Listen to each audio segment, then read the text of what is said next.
आणि आताची मोठी बातमी, ऑगस्टच्या शेवटपर्यंत राज्यामध्ये मोठी उलथापालथ होऊ शकते असं संजय राऊतांनी म्हटलं. आयटीच्या नोटीशीपेक्षा सुद्धा मोठ्या घडामोडी घडणार असं संजय राऊत यांनी म्हटलेलं आहे. तर उद्धव ठाकरे संपणार ही मोठी घडामोड राजकारणामध्ये होणार असा पलटवार यावर रामदास कदम यांनी केला आहे.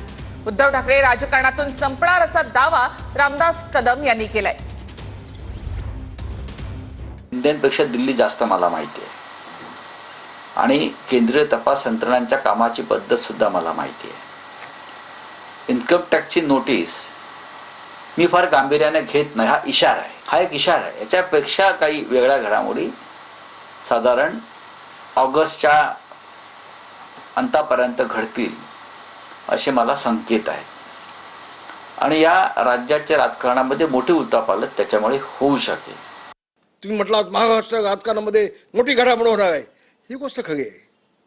खूप मोठी घडामोड होणार आहे. उद्धव ठाकरेचा चिडी चाप सगळं संपणार आहे, काय शिल्लक राहणार नाही. तेव्हा बदल होईल, पण उद्धव ठाकरे राजकारणात पूर्णपणे संपून जाईल